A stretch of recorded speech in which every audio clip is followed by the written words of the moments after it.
You know, with Eddie Brock being hunted by Muse, it's pretty crazy and really creepy how someone like Muse, who's not tech savvy at all, still manages to find a way to pick up Eddie's trail. And some of that goes back to the way that he chooses to use his powers, but the whole concept of him hunting Eddie, it's been haunting. And while Muse is chasing Eddie, Eddie's chasing someone else, who I have a feeling Carnage is not going to like at all. So with that said, if you're enjoying these videos, be sure to drop a like, subscribe if you're new to the channel, and don't forget to hit that bell up top to get all notifications.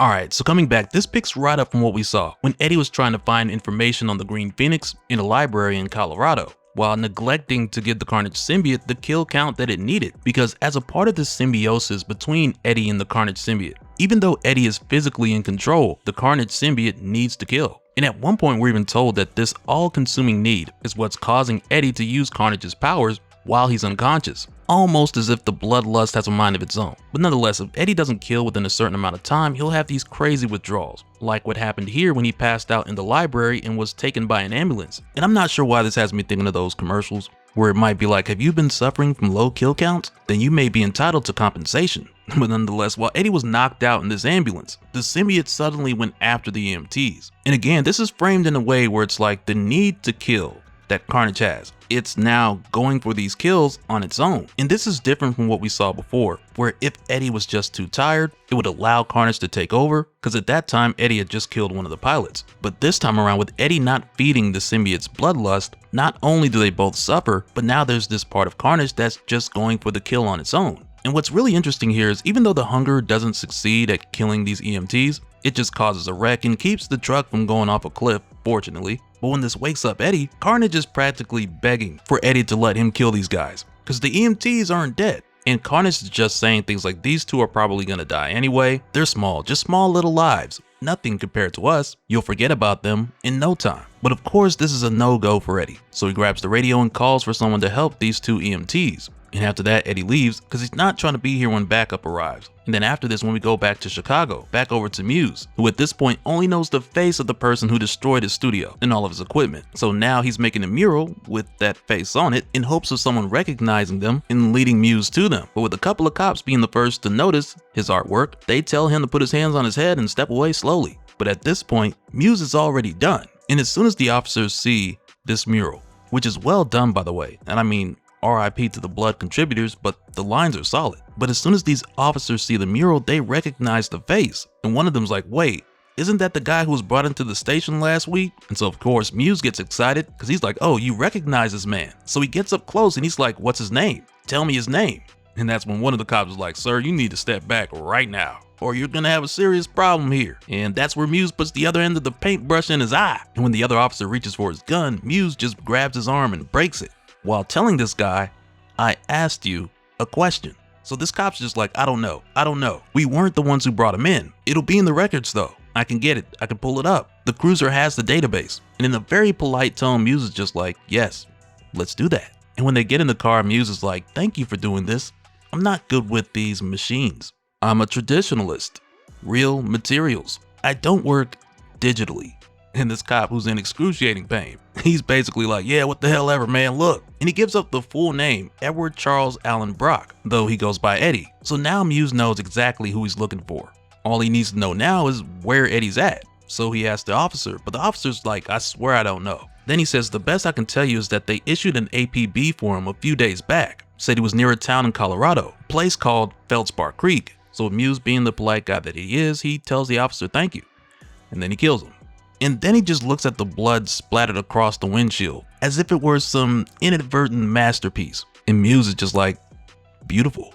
Meanwhile, back over in Colorado with Eddie and Carnage, who have been walking for some time now. And I just imagine this is one of those moments where the two of them might have been quiet for a while before Carnage comes out of nowhere with the, why are you being so stupid, Eddie? Like he's been thinking about it for some time. But really, Carnage is just asking Eddie here why he's trying to fight the urge when he knows they need to kill to survive. And so far, because Eddie's in control of Carnage's physical abilities, he's been able to choose who they kill, which is why they've been going after serial killers. But now that they're on their own, Carnage is like, you know what? Let me find the person for you. someone in this town who deserves to die. And Carnage is like, there's always someone. Someone has killed and will kill again. So Carnage comes up with a plan where he'll sniff them out and Eddie can handle the rest. So Eddie agrees. And the way they go about this, it's almost like Carnage is on this short leash because they can't physically separate or they'll both die. But this is how they go about letting Carnage find their next victim. And Carnage couldn't be more excited, but what's wild is the abundance of people in this town who Carnage comes across who have done some dirt. And it kind of builds up as we go, because for the first guy, Carnage is like, this one killed a lot of people in the war. More than he needed to, maybe. He asks himself that all the time. His life's never been the same. He's old too. This one will be easy. A quick fix. No one would miss him. But Eddie's just like, no. And for the next one, Carnage is like, killed her family in a car accident. She was drunk. She hasn't driven since, but she still drinks. She drinks a lot. That's all she does, really. No great loss here if we... And again, Eddie says no. And for the next one, Carnage is like, this dude shot his business partner while they were out hunting, didn't get caught. And it wasn't even worth it. He came home, sold the business for pennies on the dollar. What a moron. Another waste of space. And again, Eddie says no. Right there, Carnage is like, Eddie, don't be so picky. But when he goes to the next guy and Carnage gets a look at what this guy's got going on, Carnage is like, okay, now this is promising. And he says here, this guy's name is Stanley. He sells prescription drugs, opioids, Vicodin, things like that. But he found a little angle to make his supply go further. He cuts the Vicodin with baby powder, but also a bit of fentanyl. Man, and right there, I'm just like, man, get him out of here. Nah, this one's gotta go. But Carnage says it makes the effect more potent, which means he can sell half the opioid at double the cost. Only problem is, he's not exactly a pharmacist. He messes up the doses and people die. He doesn't worry about it. He sells to addicts. No one looks too hard when they die, and there are always more. He's not going to stop unless we stop him. What do you say, Eddie? Does this guy fulfill your many requirements for what should be the easiest thing in the world? And right there, Eddie's like, I'm coming. I need to see this for myself. And he needs to do this himself because he doesn't want to let Carnage do it. But not too long after Eddie says that, he goes quiet. Because it's here where Eddie blanks out again, which just has Carnage like, oh man, you waited too long. And Carnage is just like, hey, just let me do it. I can help you. I can save us both. But for Eddie, this is his memory giving him another vision of the Green Phoenix. And just like before, Eddie doesn't remember who this person is. Not yet anyway. And much like last time, she only tells him, if you ever want this to end, you have to remember me. And right after that, Eddie comes to. But at this point, Carnage is already back. And right here, Carnage is like, feeling better? I know I am. And Eddie's like, actually, I do. And then he's like, wait a minute, what did you do? And that's where Carnage is like, I saved our lives, Eddie. I didn't do anything you weren't planning to do yourself. Or I couldn't have done it at all. You know that. So now Eddie's basically like, okay, take me to this guy, show me. And when they get there, Eddie's like, you killed him. And Carnage is just like, we sure did. But then Carnage asks Eddie if he wants to take some samples of what the guy was selling and get them analyzed just to make sure that Carnage was telling the truth. And Carnage frames it like, hey, I'm trying to be transparent. We're in this together. Because of course, he wants to make the whole killing thing easier for Eddie. And not just for their survival, but that's also just what Carnage wants. But then it's here where Eddie takes this Stanley guy's phone and he unlocks it. And mainly because Eddie doesn't have a phone since the FBI took his back when Misty Knight caught up to him. And Eddie uses the phone to look up the Green Phoenix, which turns out to be a wellness retreat in Spokane, Washington.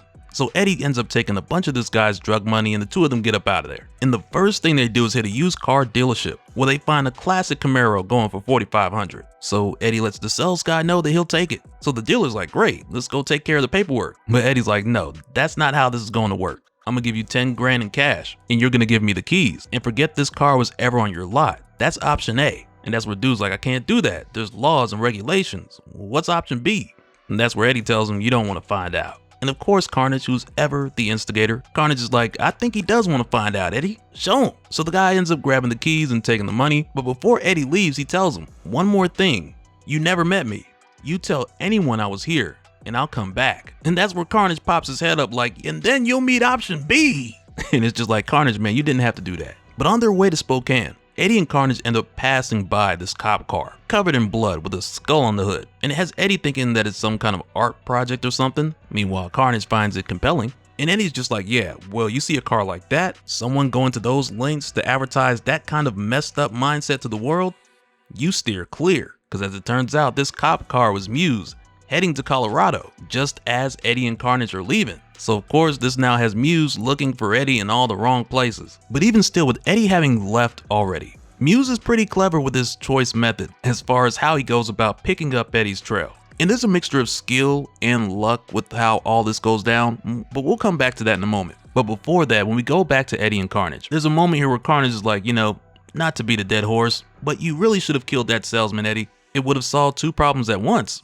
First, you wouldn't have to be looking over your shoulder worrying that he'll go to the police, and second, it would have reset the clock on our next kill, because Carnage is all about efficiency, clearly. But really, this is Carnage trying to tell Eddie that he needs to get adjusted to this new reality where he has to kill. And Carnage is just like, well, why not do it in ways that are useful? But for Eddie, there's no getting adjusted to this. And he's like, this will never be my reality. Because to him, Carnage is just a disease. So right there, Carnage just kills Eddie. Like, that's it, I've had enough. There, you're cured. The car goes off a cliff, and Carnage, now that Eddie's dead, he just walks away. But because Carnage needs Eddie to stay alive, Carnage then dies shortly after.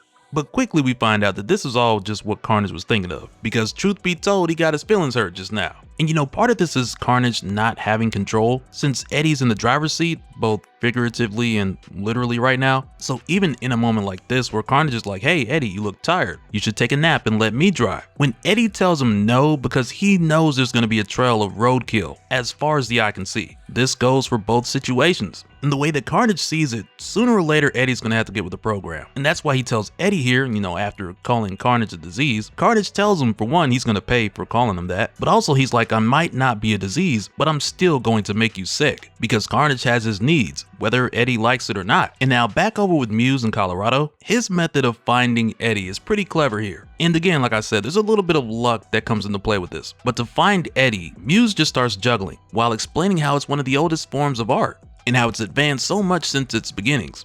But as he does this, more and more people gather around. And it works into his favor because he lets them know that he's not doing this for money, but instead he's doing it for information, because he's looking for someone just before he juggles the balls crazy fast, since he has crazy speed and endurance. But he uses the different colors to create an image or paint a picture of Eddie's face. And I can only imagine that it's taken a little bit of all of Muse's abilities to pull this off. And nonetheless, it's impressive. But also because all these people are watching him pull this off, it allows him to ask everyone here if they've seen Eddie. And it's kinda nuts. Then he goes on to say here, I know this man visited this town. His name is Eddie Brock. Have any of you seen him?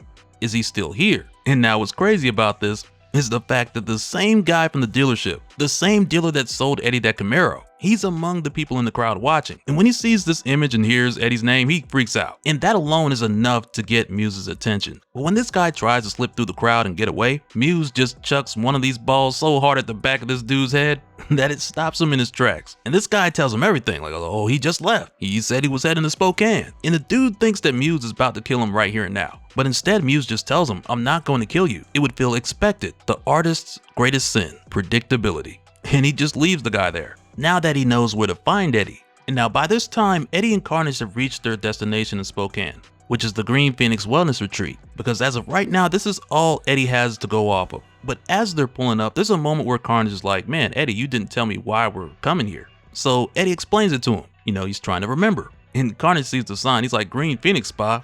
If you want a massage, Eddie, just ask. I can do anything you want. And it's right there where Eddie's like, hey, yo, pause. Never say that again.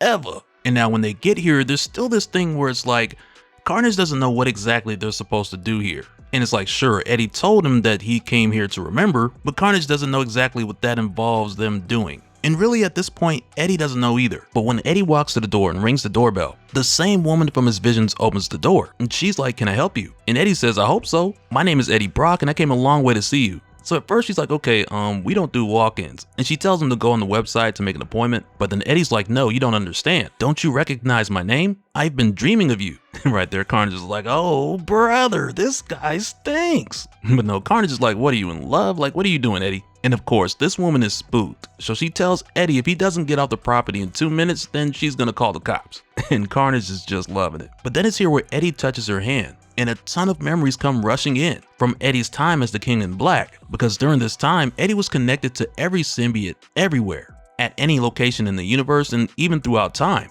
And Eddie's even admitted to getting lost within all these connections, because at times he would sit down and zone out and be completely consumed by the experience or what he was witnessing. But in this case more specifically, Eddie remembers that she had a symbiote at one point. And it's almost as if the memories from when Eddie was the King in Black were just buried in his subconscious, and now they're trying to tell him something. Because now after seeing these images, he's like, you're one of us, you have a symbiote. And he tries to explain it to her by saying, I used to be Or I was the King in Black. I could see all the symbiotes everywhere, and I saw you. But the memories, there were so many lives, I could barely process it all. I've lost so much. And of course, Carnage can relate to the loss, because he used to be the King in Red, which was more of a title that Carnage had manufactured for himself, but he was still powerful. But Eddie continues here saying, I couldn't bring up the full memory, but there must be something in my subconscious that brought me to you. Please, is any of this making sense? Because again, Eddie's just reaching for any kind of understanding that'll make sense of these visions. And she ends up throwing him a bone here because she tells Eddie her name's Melina and she did have a symbiote before, but not anymore. And it's a bit of a relief for Eddie because aside from what's been in his mind this whole time, he's just been reaching. So he asks her if they can talk and he's like, I promise, I'm just trying to figure this out. So she's like, cool, and she invites him in, but this whole time Carnage is like, careful Eddie, you don't know this woman. And as Eddie steps in, just as he wipes his feet, he looks up just in time to get sprayed at the door. And the first thing that this had me thinking was like, man, Eddie probably should have listened to Carnage. Because if anyone has experience on luring someone into a trap, it's definitely Carnage. And Melina tells him here, just try to relax. It will all be over soon. So yeah, with that said, if you enjoyed the video, be sure to drop a like. And we'll be back soon for this one because there's a lot of things cooking up. And so now real quick, I want to give a special shout out to all the patrons. Thank you guys for all of your support. And for anyone who's new here who wants more information on how to support the channel, I got a link below where you can go to patreon.com/dopespill. But that'll do it for this one, guys. Let me know your thoughts down in the comments below, and we'll do it again on the next one. Alright, later.